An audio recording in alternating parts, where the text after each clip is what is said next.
love for you to jump in, ask questions, and share your own experiences throughout as well. So I'm going to introduce our panelists. All are members of the Scout Guide Fort Myers. We have Andrea File, the president of File Inc. She specializes in custom wood flooring, doors, and stairs, which you can see all around. She's also our generous hostess for the evening, so thank you for having us. Thank you for coming. Brooke Meyer is the principal designer at Gulf Shore Interior Design. Brian Kelly is the owner of Kelly General Contracting. And Denise Grothouse is the founder of Perfect Six Marketing and a national expert in marketing for the kitchen and bath industry. So to give you a little preview, our topics for the discussion are going to touch on the use of AI in design and business processes, client communication, modern marketing, and cross-discipline collaboration. So again, these questions are just a jumping off point, so we hope that the conversation kind of leads to new ideas and partnerships and connections. So let's dive in. We will start with probably the hottest topic in technology right now, which is of course AI. So for our panelists and for all of our audience members, if you're currently using AI in your design or business process, how are you using it and what potential do you see for it in the near future? Anybody want to start? I'll jump in. So we have a couple different softwares that we use. One being Builder-Trend, which is just a good construction management software. And some of the neat new features that they're offering are like automated weekly summaries for our clients. So it'll take our schedule, it'll take photos that we update throughout the week, any of our purchase orders and things like that, and kind of throw together a nice executive summary that just kind of shows here's the progress that was made, here's what's coming up. You can put in some other custom, like decisions that need to be made as far as design choices and things like that. And then just, it really takes a lot of that. That used to be maybe a 30-minute process to throw that email together, and now it's kind of takes all the information and AI can kind of slam it together for you, and you can hit send within 5 minutes. So just that time savings, and honestly, a lot of it with the AI is just the cleanliness of the grammar behind it. So you can kind of throw in some rough ideas into, we use Google Suites for all of our Gmail and everything, so they've got that pretty little polish button when you get ready to send an email, and it just kind of can take a little bit of a jumbled email and clean it all up and make it really deliver well. We use AI for practically everything in some form. I even use it for custom coding on websites. I use Grok for custom coding. We use ChatGPT for more conversational writing. ChatGPT definitely writes better than Grok. Grok is like the nerdy techie guy, and ChatGPT is more like the cool writer and poet kind of a thing. So I find more technical things, especially with website coding, website work, that like super high level, like schema markup and things, we use Grok. We use AI to summarize our meetings for our clients. We keep a list of all of the topics discussed and actionable items. What else do we use? I'm trying to think. There's so much. I just set up a new laptop, and that was impossible, like all this stuff that was happening. So I literally would just have AI walking through the setup. You mentioned Builder-Trend. Is there something like that do you use the same thing for interior design, or is there something specifically related to your field? We have a program called Design Manager that we use to manage our projects on the interior design side, from draperies to rugs and furniture and things like that procure everything for us and kind of do intuitive scheduling for us and things like that. But we use Builder-Trend too, because we work with builders. And so it's a great way for me to jump in and check the status on a project. And if I can't be in the field every day, I can get my daily updates on what's going on and kind of be in the loop with what the client has been kind of exposed to ahead of time before I get that phone call that might be good, might be bad, just to kind of feel like I'm a little bit more in tune, and it just makes me feel like I have that edge. We use AI. I use it particularly because we don't have a marketing director and I do all the social media. So I use ChatGPT a lot, but I do find myself, like, I would say for anybody that doesn't use it all the time, make sure that you're leveraging like your own personal knowledge and putting your own personal spin on it, because there are some words keywords that just keep getting repeated over and over. And I've gotten some resumes from colleges from girls that very clearly are using AI and are not rereading it. I've called a couple of them out on it, just, you know, to kind of educate them on like, hey, we're real people reviewing these resumes, and if you're sending us something that looks like a robot wrote it, I'm not, you know, I'm feeling like maybe you're trying to take advantage, or you're not checking to see, did I copy and paste this from another email that I just sent? But yeah, the AI world, I definitely am all about learning more. Like, how can it help with, I think the visualization tools are going to get better. Yeah. They're not there yet from what I've seen. If anybody has seen anything that's really good, I know there are programs that do certain things. So we use artificial intelligence in like Photoshop. Like when Anna does photos and stuff, like for our projects, or, you know, any of our interior architecture photos. I also encourage photographers to make sure before they're sending us the edits, to make sure that if I asked for trees to be outside of both windows, let's check and see, you know, if it made it into both windows, because sometimes they get released to us and they just haven't been checked. So as much as it can be a tool, we just have to make sure that we're double checking things and making sure that they're accurate. I noticed that about ChatGPT. It's really Shakespearean. Yeah. Like, and I actually tell them not to do that. Don't write like Shakespeare. You know, immerse yourself in this, right? Yeah. You see that? Yeah. Yeah. So, I guess we are a little bit old-fashioned. I don't know why. We work also with the software, which I kind of try to combine everything what we do here, and with this amount, the stairs, the floors, the doors, how many floors out there, how many different designs. It's kind of really difficult to find a program, something which works completely for us. So we started, I think, 8 years ago, working with a software company who actually customized a software for us, so we can have our customers in there, we have our inventory in there, we can write invoices, estimates out of there. But it's not enough, because then we needed another software for our guys on the job site who takes photos to put them on our server. So we have this software. Then we needed a software where we can keep the times of the guys. So it's kind of a mishmash of everything, which I'm not happy with. So I'm constantly looking for a company who can give me what my company needs, because I think we have special needs. I don't know why, but we are special. I know what your solution is. Dell and NVIDIA are collaborating on a computer that actually has its own AI, so you can train your own AI as opposed to your AI being ChatGPT's. Okay. So I will look into that. In time they'll have that. Yes. So I will go to a trade show now pretty soon in July, and I hope there are several software companies out there who can help me finding something which can help us. For our marketing, we have a very talented young lady hired a few months ago. She takes care of all our marketing. Does beautiful Facebook Facebook eventually. So yes, Anna does our Facebook and all the other things. So very talented. Sometimes I'm surprised when I go on my Facebook page and I say, "Wow, that's us! Great, love it."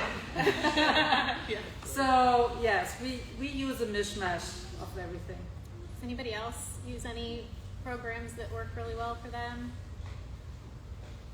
I think we're all still kind of learning. I mean, even if we are adopting AI, it's still new to everybody, really. You know, I think we're still kind of figuring it out.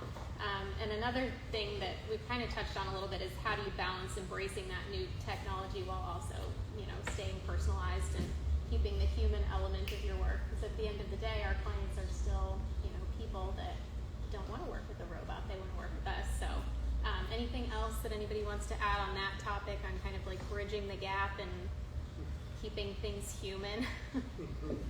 Yeah, I mean, even if you do throw something in for like a polishing email through ChatGPT or through Gemini or Google or any of that, you do need to always kind of flip back through it and just kind of human it up a little bit, where it's not too overdressed. You know, I think it's staying personal, and it is important, because it is, at the end of the day, this is all people business, and there's going to be a personal touch. And I don't know how you guys feel about this, but what I noticed is we don't talk to each other anymore. No. Everything is very, you know, anonymous. You don't see a face, you don't hear a voice anymore. It's all through emails. It's all, very technical. I don't like that. I like to talk to people. I like to see them in their eyes. I want to have a laugh with them, and I prefer that. I pick up the phone more often than I send an email. If I have to confirm after that, yes, I'm sending an email after that. This is what we just talked, But I want to have this personal contact, and we are losing it. We don't talk to each other anymore. Yeah. And customers like that, actually. And because you hear the inflection in your voice, do you ever do back and forth emails and it's like, pick up the phone? Like, Yeah. Well, I think too, when you flip through the Scout Guide in any city, it's the people behind the businesses that we focus on, and that's what resonates with people. So to your point, I don't think that is necessary or should go away. No. We just have to find the balance. Okay, well, unless anybody has anything else they want to bring up about AI or questions that you want to crowdsource on the topic, I have one. yes, go ahead. Google just last week released their AI version of search. Now it's in the United States. If you're registered as being 18 or older, you could look on your computer and see it. It'll be on the left side. It's what's happening on Google. It's affecting Google to a large degree because people are looking for zero-click answers, and they're going to AI versus Google. It's impacting their searches really dramatically throughout the day, even for certain search terms. So that's already there. The Google AI search exists. Now there's no ads in it, so they have to support it somehow with revenue. And it's messing up the Google advertising is getting all wonky from this, and we're seeing a decline in people using Google to find things because they're going to the chat bots, like ChatGPT, the other search engines. Yeah. So we're restructuring how we do SEO for websites right now because of that. Because the way they find your website is completely changing now. Interesting. Well, okay. I'll throw just one other plug in there for a good software that we use, not necessarily on the AI chat, but it's Company Cam. It's something that Yeah, we use that too. it's wonderful. Cool. Yep. It's anybody's cell phone that is in our company. It takes a picture from any GPS location. It'll automatically pull them to the closest job site that we have. And if I take the picture, or my superintendent, or designer, or anybody takes a picture, they all go back to the cloud. So you're not having to flip through your albums on your phone. And they're log instantly. them. It's there instant. You can see job updates kind of throughout the day. So you can click on where it is and see all the pictures? Is that what you So everybody's pictures all log back to that same project folder. So you On the create a cloud. project folder, then they take the photos, they can put notes in those, Right. and you can put blueprints in that and everything they need, measurements, and if they take photos, it's instantly there. So I can tell the guys on the job site, take a photo from the problem you're talking about, so I Exactly. can see what you're talking about. They take a photo and I'm on my computer, see it immediately. Oh, wow. It's really And cool. what is that called? Company Cam. Company Cam. Yeah. Cam. Sorry, Cam. Company Cam. And it actually has some AI features too, where you can go through and do a report. And I can walk through a job site and kind of, as I'm walking and talking, taking pictures, and then it'll summarize bullet points and kind of throw this whole report, like punch list or progress reports or different things like that. It's pretty neat. That's That's definitely cool. one that we've It's really cool, enjoyed and felt a lot of efficiency out of. Cool. We use That's a that good too. one. Yeah. All right, well, we'll change gears slightly, still in kind of the marketing realm here, and talk about social media, everybody else's favorite topic. How are you guys using social media today? Is it for education, storytelling, behind the scenes, client acquisition, and what role does it play? And maybe our marketing guru back there wants to chime in. What role does collaboration play in your marketing strategy, cross-promoting with others in your industry or other partners locally? Anybody want to start with that? Well, certainly when you post, right? It's social media. Social being the keyword. Right. So you do want to include other people in your posts, tagging them so they see it. They'll be notified if you tag them that you mentioned them in the post. It's my experience that I tag at least 3 people for, it depends on the project. Those do better overall, and definitely to the topic specifically of collaborating with others, that will always help your business grow on social. Supporting others, liking their posts, commenting on things, saving their posts, those kinds of things all help each other go more organic, and certainly sharing them to stories. There's no reason you can't share someone else's posts to your stories too. That's one thing I think people could do more of. More exposure. Yeah.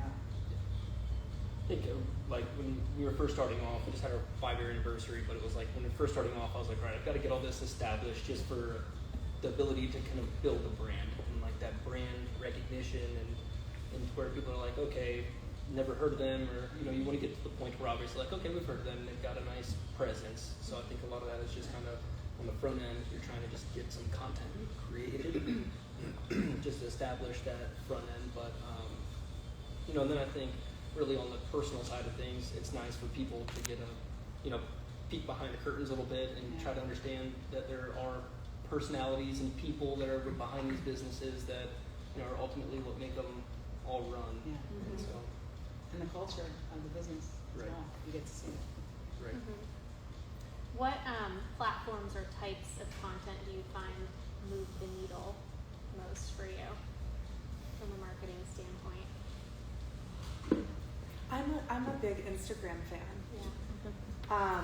I feel like, to dovetail into what he was saying, I feel like if I get a phone call or if I get a message and somebody's like, I've seen you on Instagram, and they flipped through my portfolio on there, my personal one, not even my business one, but my personal design one. So I have like 2 different handles, one for our business and one for Brookmeyer Design.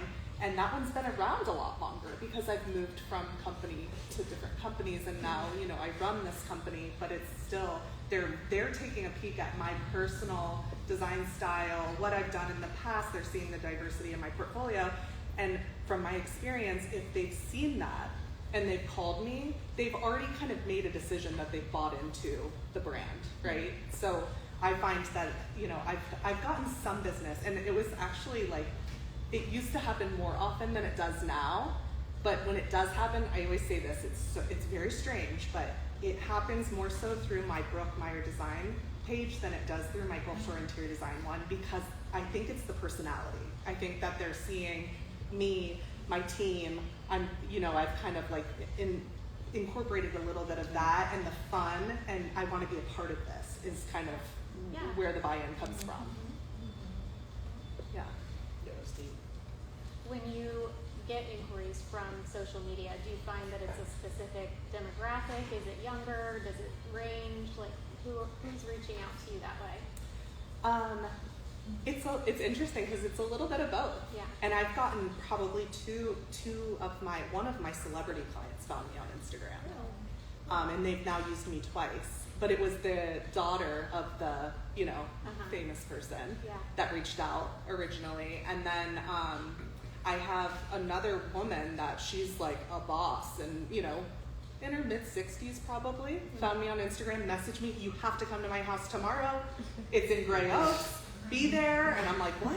Like, what's going to happen to me? Do I need to bring somebody? And she just absolutely signed the retainer that day, gave me a check, trusted me because of Instagram.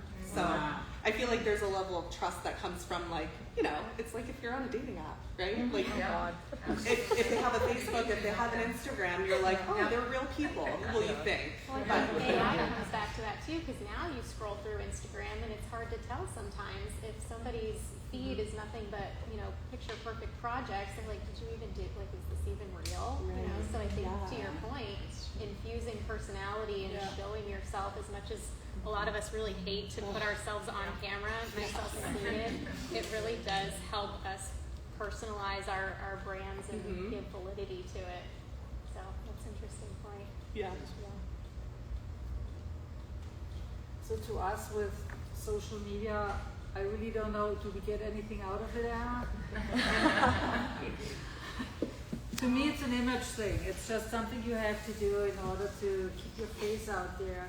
We try to Yes, keep it we personal and share- interesting. We share behind the scenes, and that works very well. People like to know how works things, how we do stuff, Yeah. and that is pretty much the coolest thing that we share in social media. Yeah. It's not about just a big project, a big stair.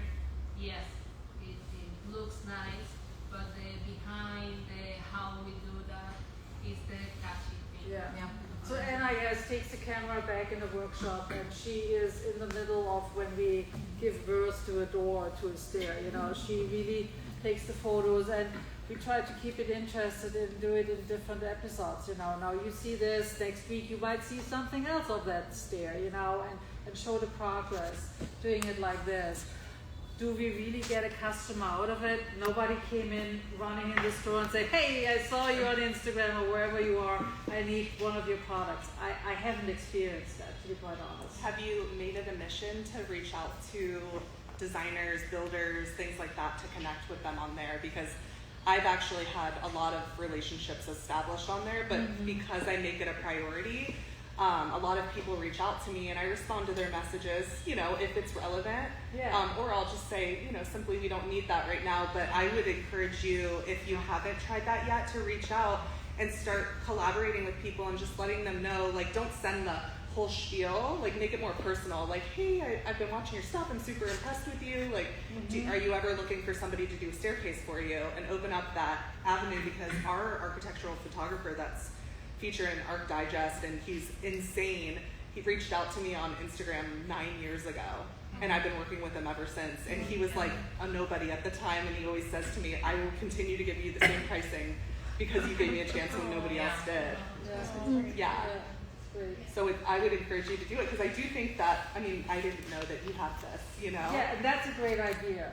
What I started doing now as well is doing luncheons. You know, I actually ask designers, contractors, and architects, can I come and can I show you what we can do? You know, and we do a luncheon, an hour, 1.5 hours in their place, so they don't have to leave to introduce it. Yes, but absolutely, following somebody or connecting with somebody over social media, I think that's a good idea.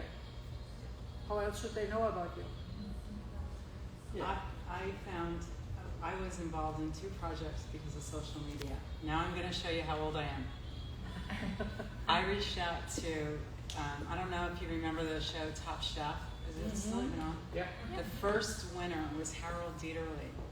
And when he won, he said he was going to start a restaurant.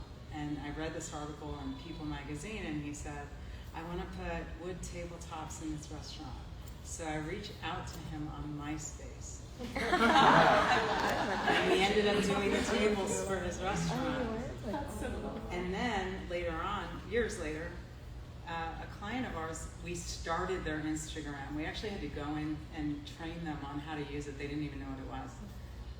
We end up getting on them, this client, and myself on Sell It by Sirhan. I don't know if you guys know Brian Sirhan. He had a show called Sell It Like Sirhan, and they were looking for a manufacturer to tour. And they looked on Instagram, and it was their Instagram account that made the producer call us to schedule this filming, and we did. Wow, that's so cool. So that's how neat social is. Like, time and time again. From MySpace to Instagram, it worked.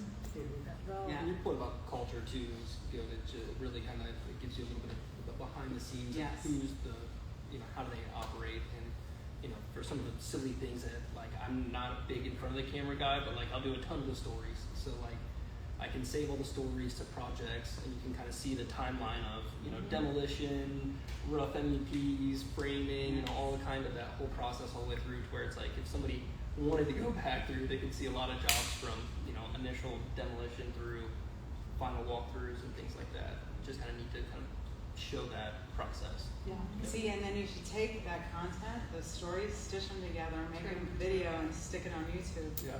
yeah. It's next phase.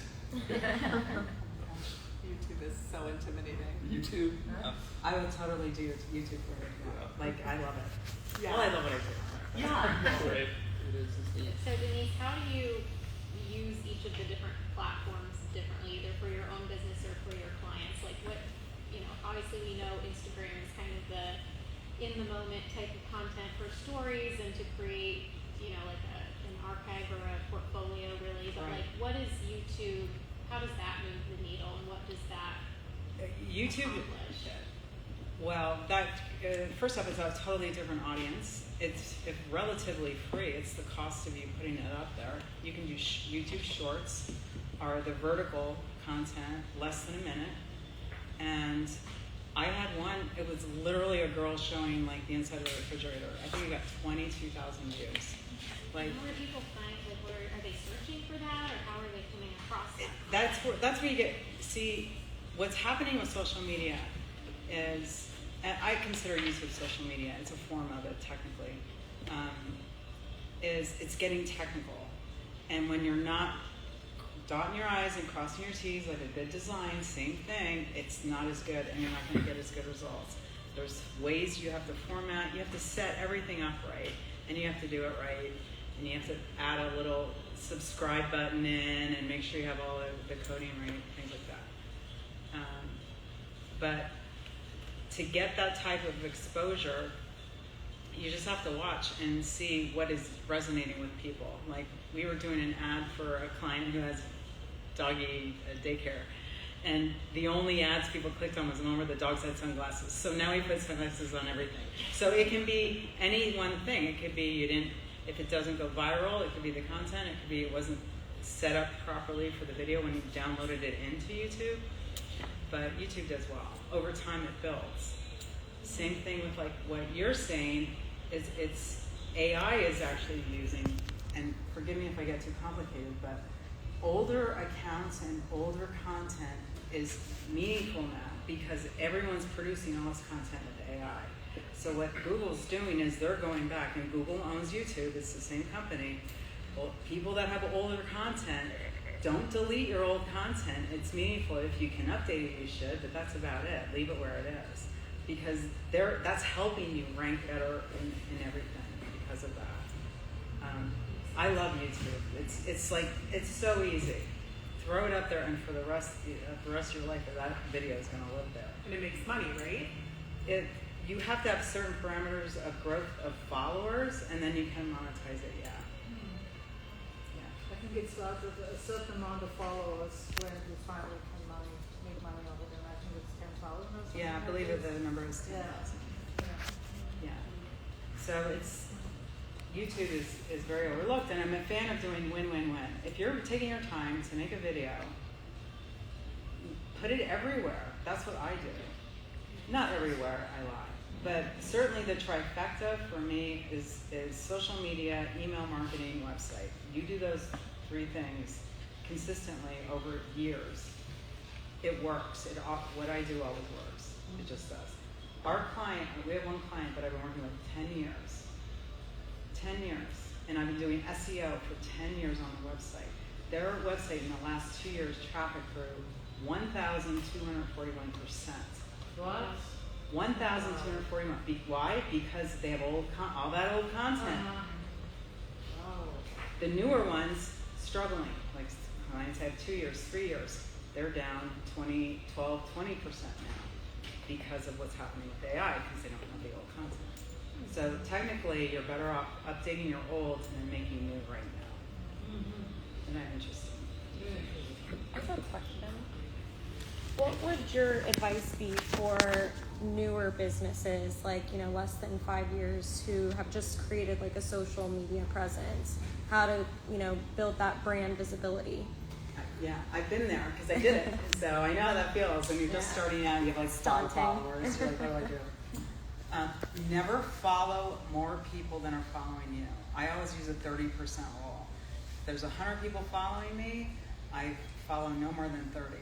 A lot of people go out of their way to try to grow followers. I understand why they do it. It demotes you. The algorithm demotes you down. So don't do that. But certainly reach out. Groups are great. What is your... We're with Suncoast Custom Pools. So Custom the Pools. market is very saturated in Southwest Florida. So Yes. and we didn't have a social media presence up until 6 months ago. So it's been really hard for us to kind of break into the market.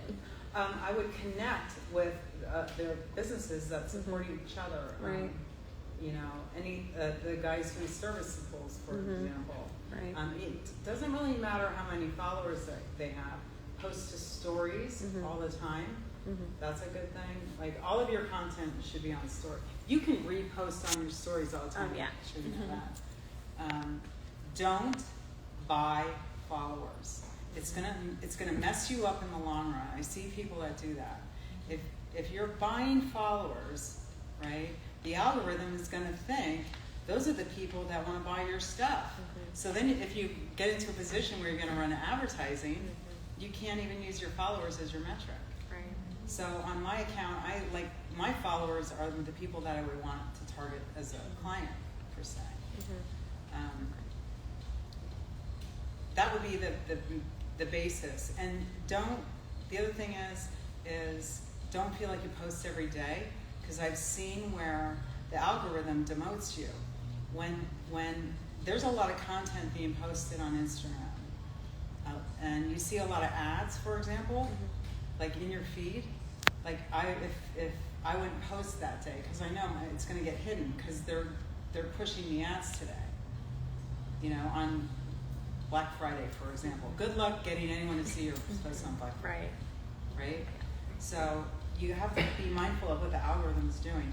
People that post every day, there was a period where I was watching the algorithm, they would post and they would start showing it. Like July 4th, did you ever see anyone's post on July 8th for July 4th? Yep. Right? So that means there's a delay. And if you post again, it's taken all your juice from your first post and now it's given it to the new one. So you're never getting the traction. So for us, we post twice a week. We could post more if we wanted to, or have something to say, we add. But that's our general rule. And then we actually boost the posts that we post. Okay? Why? Because if you can look, you can see. If you have, like, I don't know, I have 10,000 followers, it'll say, oh, 300 people saw this. Well, where's the other 9,700? Because they didn't show it to them. So I have to boost it to get everyone to be able to see it. So if you're starting out, that's how you grow your followers. And on Instagram, you would boost it to have them visit your profile. Yeah. That's how you get the followers. Yeah.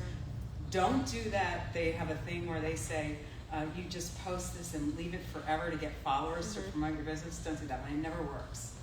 You just throw your money in the garbage and burn it that way. Boost your posts, because you're going to catch the people's eyes. Thank you. Yeah, you're welcome. That's interesting, because I've been listening to a lot of podcasts, and they said the opposite. Like, if you're finding your stuff or like in whatever follower amount jail, to just create a new page.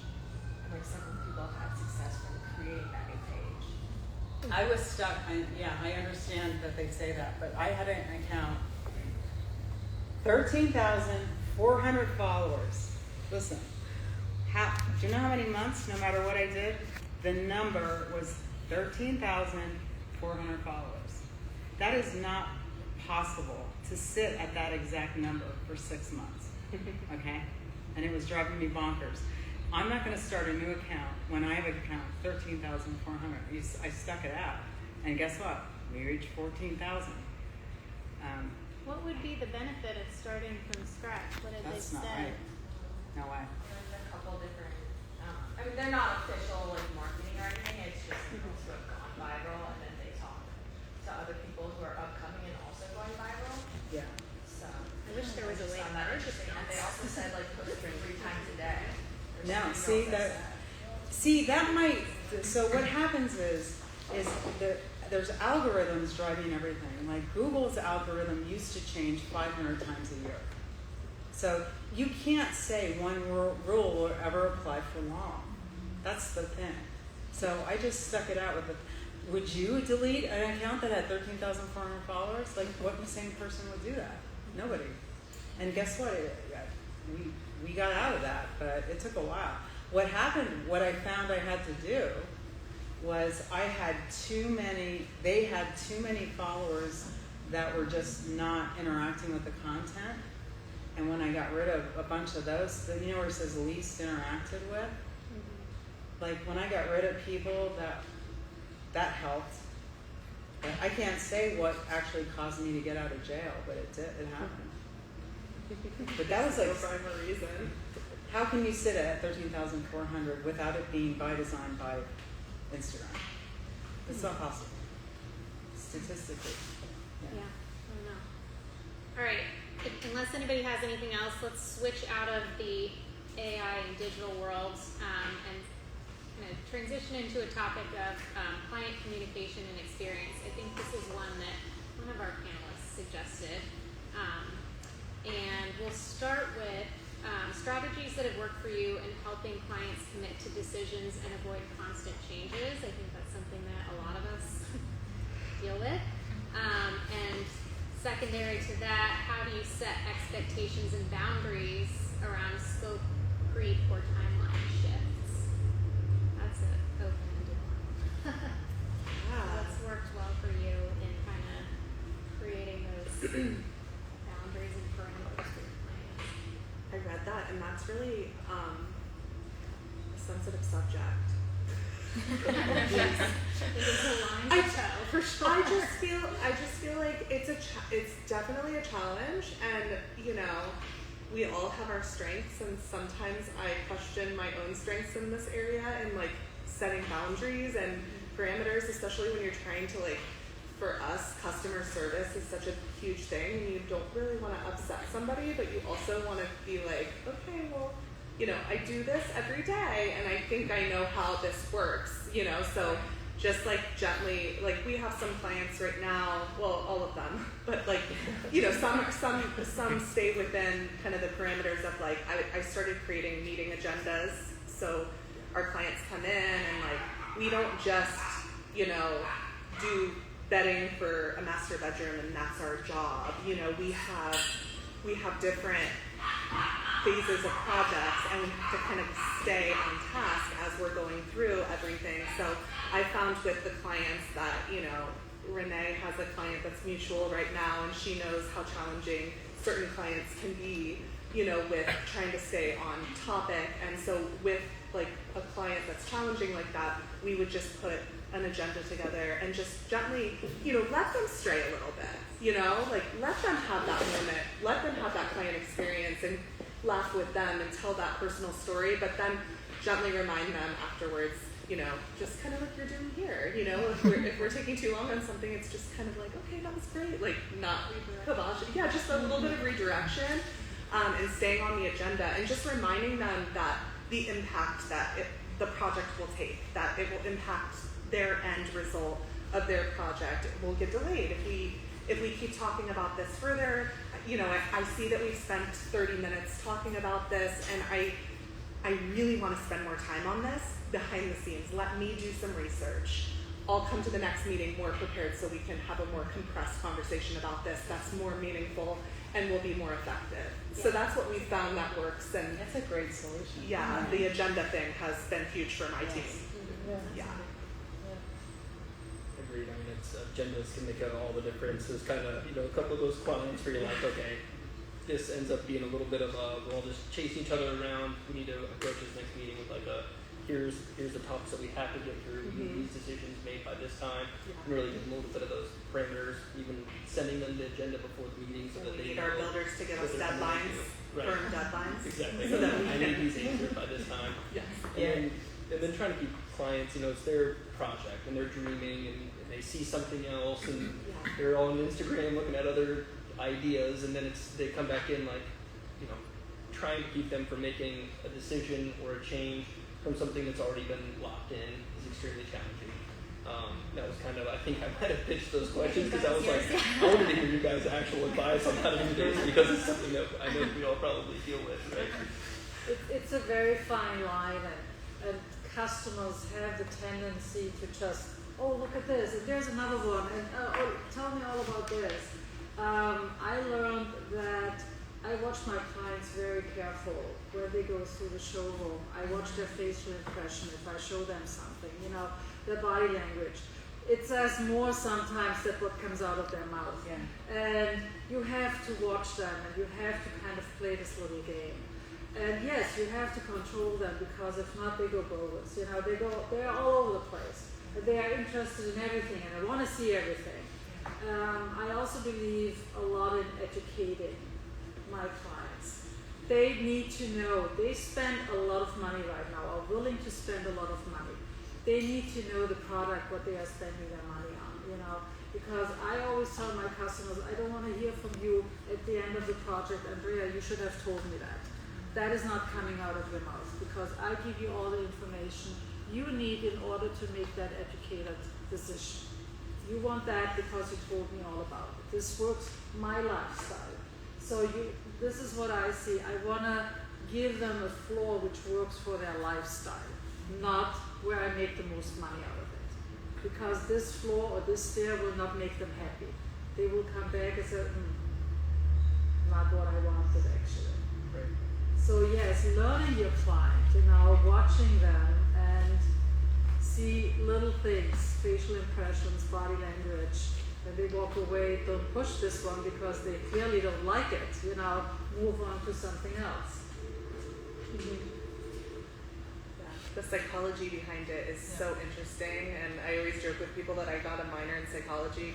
I started out wanting to figure out my family, and then later on realized that I was really going to apply it in life a lot, and I really use it more than I would, you know, when I'm mentoring young designers, I find that I bring up psychology a lot, and they're always like, how are you so, and I think some of it is a gift, right, that you're born with, that you have, that you're intuitive and you can read emotions and things like that. But it's really important to, you know, kind of use that to your advantage in a meeting. And, you know, no high-end client wants to hear, oh, that particular door, it looks nice, but the quality of it isn't, you know, you have to say it in a nice way, like, that looks like an IKEA door. Yeah. You could get that at Home Or your Depot. taste sucks. It's DIY, you know, but you have to find like a very polished way to kind of talk them back into the original selection with their buy-in. But of course, you don't want them to buy something that they're going to want to regret later. Yeah. We sell $40,000 sofas. I don't want somebody wanting to return it or even feeling that emotion of I'm not happy with this. Yeah. You know, so teaching them the quality and the layers behind that is super helpful. But yeah, e-commerce, you know, builders even experience the same thing we do, but ours is on a different level. Yeah. But where people are like, oh, well, I just saw a door at Home Depot. Why are you charging me $30,000 for this door? And it's like, well, is that one hurricane proof? Yeah. And, you know, does this one have a pivot hinge on it? You know, what is that made of?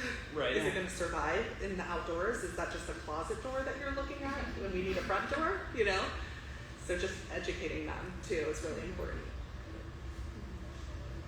There was an interior designer told me this story. She had a client that she could not finish the room. Every time she went there to finalize the space, this woman kept making changes. It was driving her nuts. Until she realized the woman was actually lonely. Yeah. So she brought up she brought up another room. Why don't we start? Did you ever think about doing this room over here? And then all of a sudden, all the selections on the old space was finished, and she's off to the new room. She just needed to know they were going to start a new project.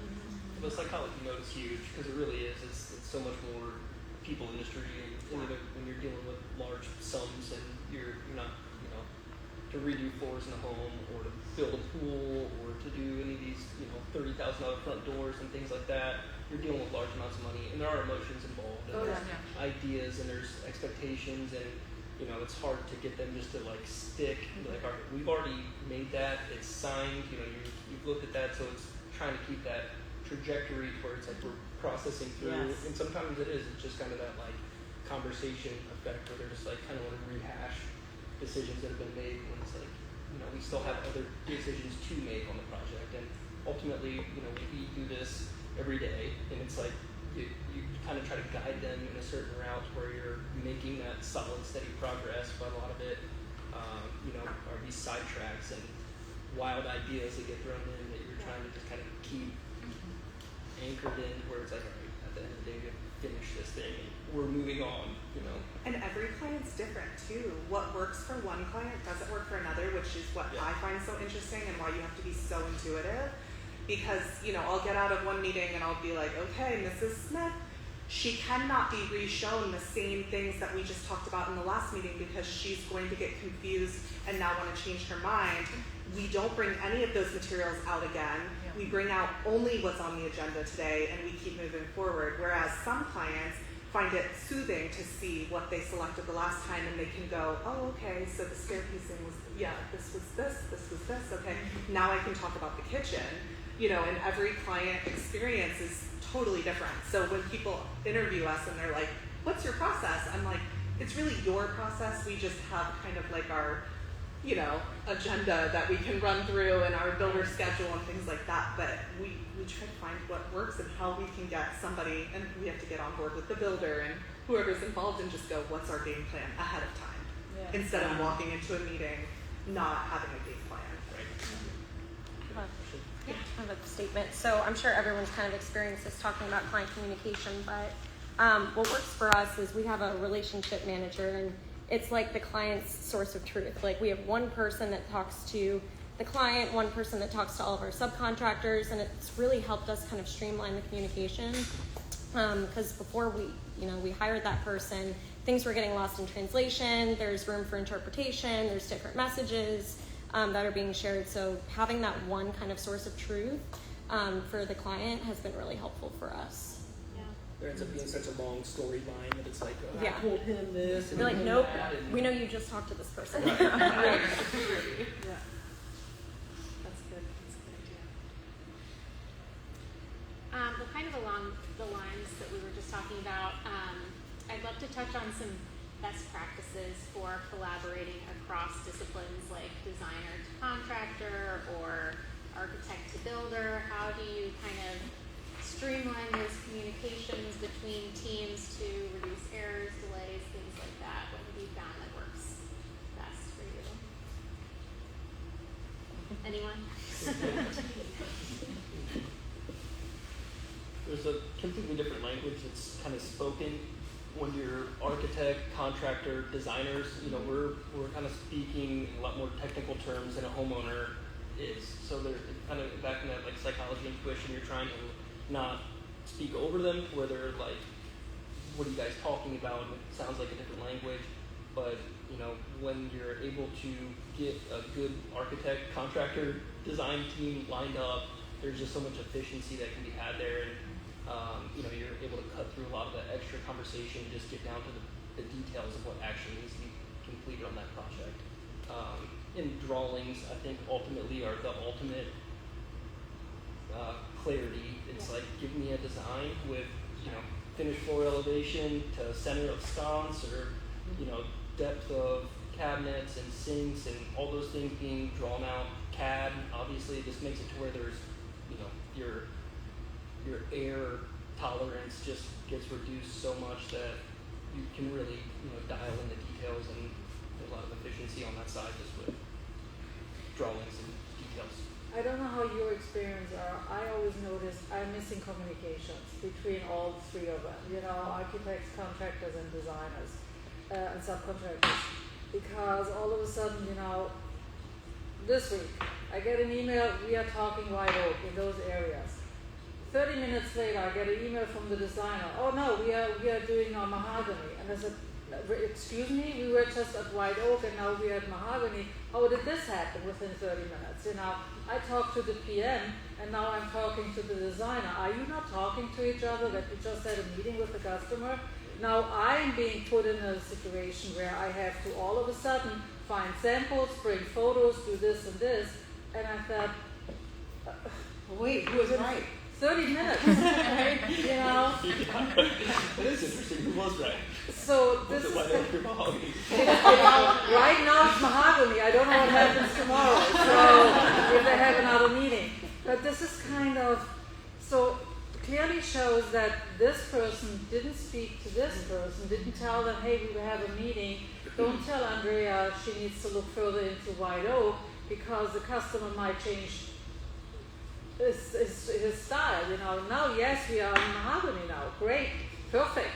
I will look there for mahogany. And this is what I miss, or also, I need the floors next week installed. Excuse me? Next week is not working, I'm out for the next 6 weeks. So communications, it's kind of, and I have Mary's back there. She constantly follows up with our contractors. Hey, are you ready for the floors? We have you penciled in, calendar, that and that. Oh, wait, forget about that. 4 weeks more at least. How did this come up? A week before that you tell me, no, you're not ready within the next 4 weeks.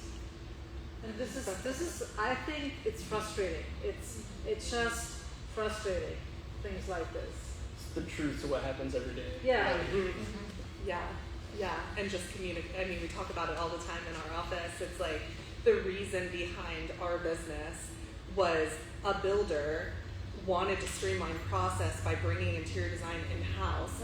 And so it has, tremendously, when our project manager is engaged with us and we're planning the steps ahead of time, we're having a lot more trust from everyone. And they're able to come in and go, hey, before I get this quote for the wood flooring, can you just confirm the, species of wood that you have specified? Send me all of your schedules and make sure that it's all correct.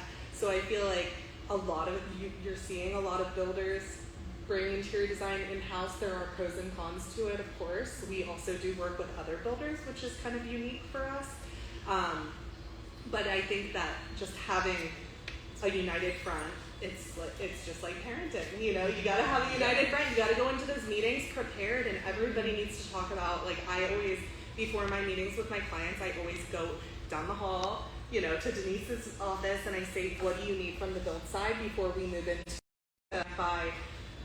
something that affects the trusses. I'm going to talk about that before we're going to talk about our furniture layout, So, just getting on the same page ahead of time is really effective for us. But yeah, I mean, we all feel your pain. Clients also will throw you some curveballs, and then we have to go back to, how do you lasso them in and bring them back into, okay, well, we talked about white oak the entire time, and you're shifting because you saw a post on Instagram that caught your eye yesterday, and that dark wood floor is beautiful, but your golden retriever's hair is going to show all over, just kind of talking them back into the white oak again. The psychology. Yeah. It all goes back into the next. I'm sorry, I have another question. This is just intriguing so much. So I know we talk a lot about trying to get clients on social media or whatever, but we all have a product or service that we're trying to sell. Maybe we're trying to work with a builder or a contractor or something like that. How do you guys receive or would like to receive, requests from subcontractors and other vendors that want to work with you guys, or how do you reach out to, other vendors, other, builders or contractors that you want to work with? How is that communication like, or how do you reach out, and how is that successful for you guys?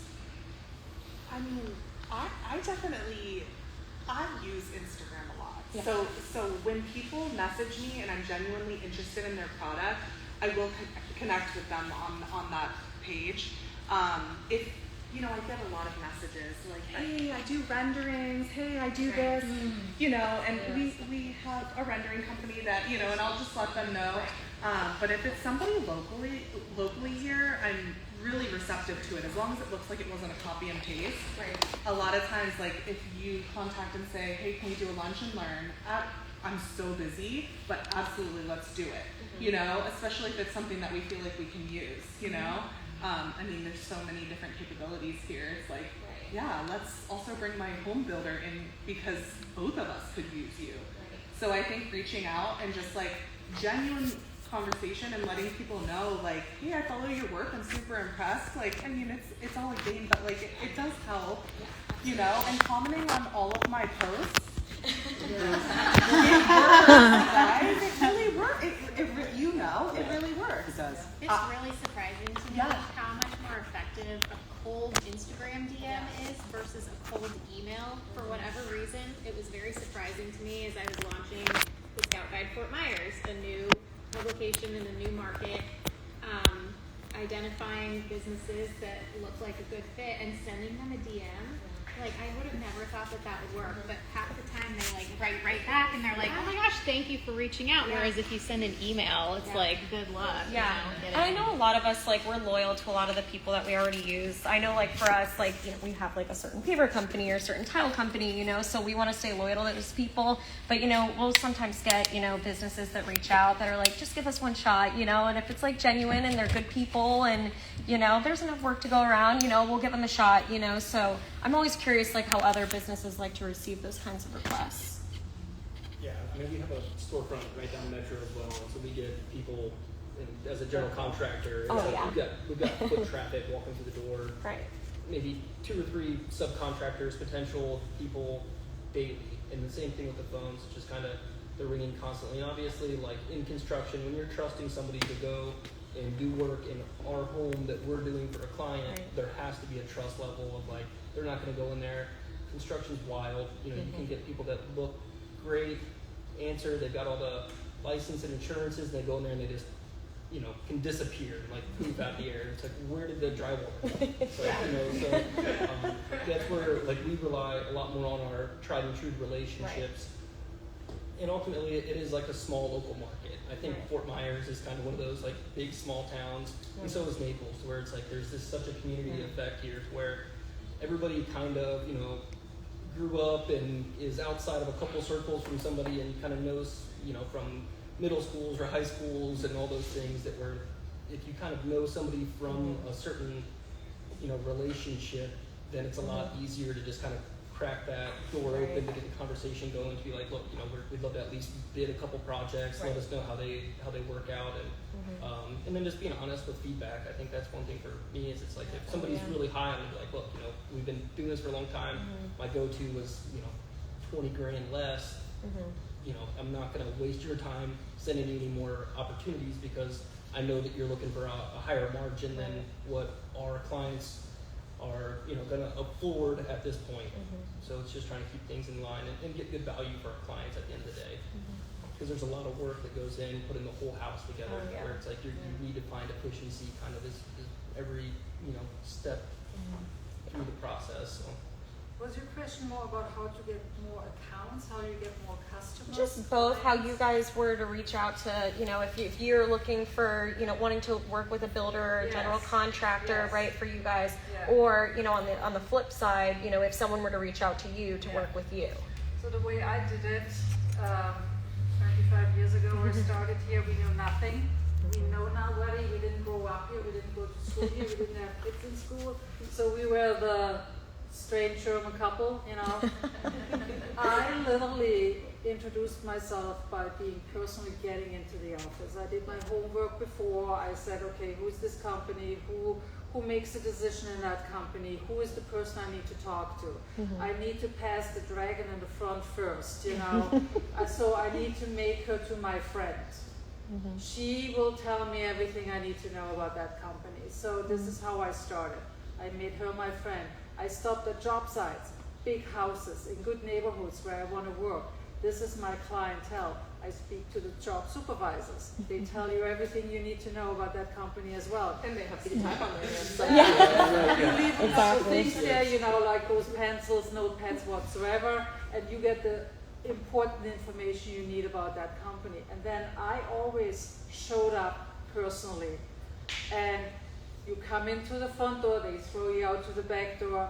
2 weeks later, I came back to the front door and said, hey, it's me again. What's happening? Do you have a blueprint? And it was tough work. It was really tough. But you have to show your face, and I still do it. People like that personal thing.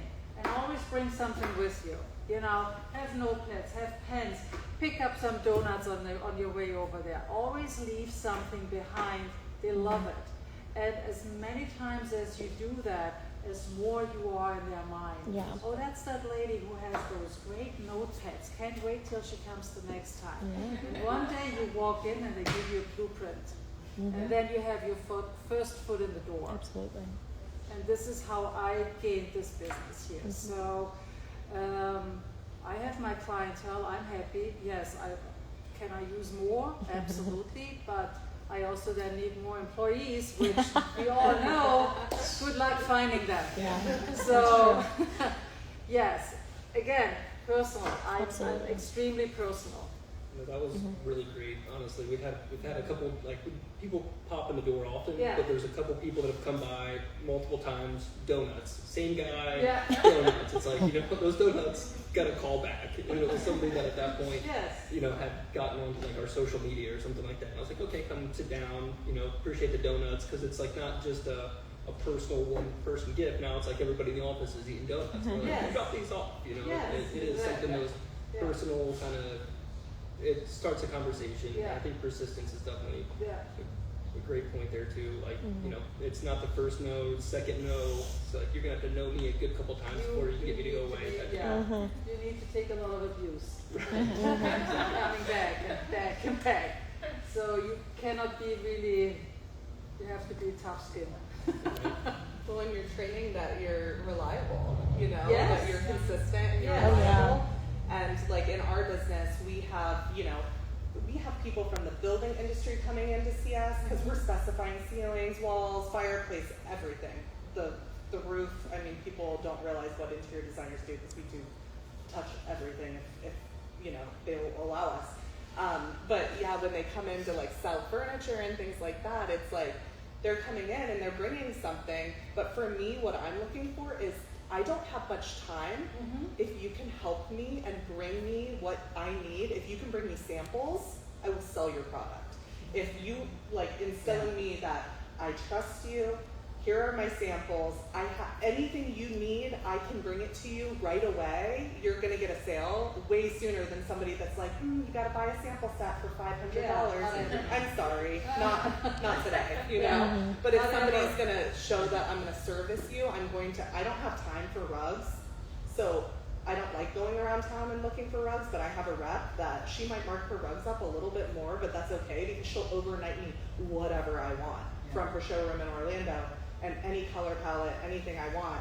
And I'm like, I know that your rugs are more expensive and I can probably buy them like thousands of dollars cheaper, but at the end of the day, my client's paying for it, it's customer service, I'm getting, you know, I don't have the time to spend 40 hours looking for rugs. She's adding value for you.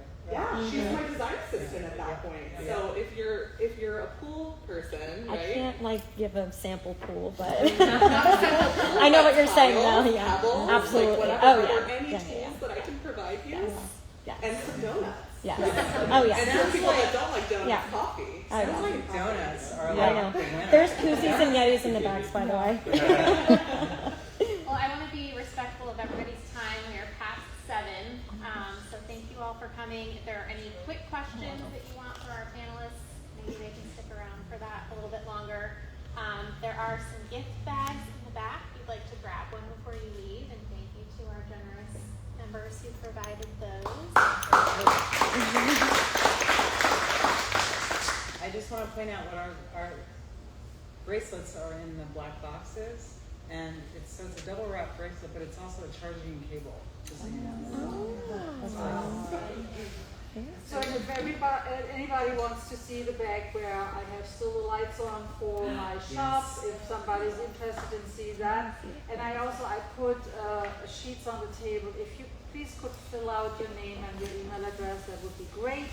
I would really appreciate it. We have also those little standy thingy there on the table, whatever it's called. What is it called? What? That. So that we all follow you on Instagram. Yes. Actually, we are giving out, we started newspapers, news post things. So if you want to download that, you will get all the new stuff from us on a regular basis.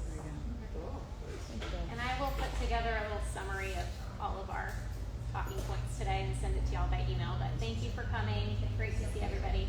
Thank you very much. Thank you.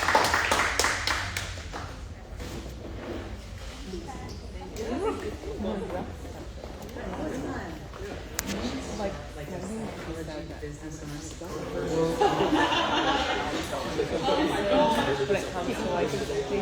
Please eat more food. I've actually been using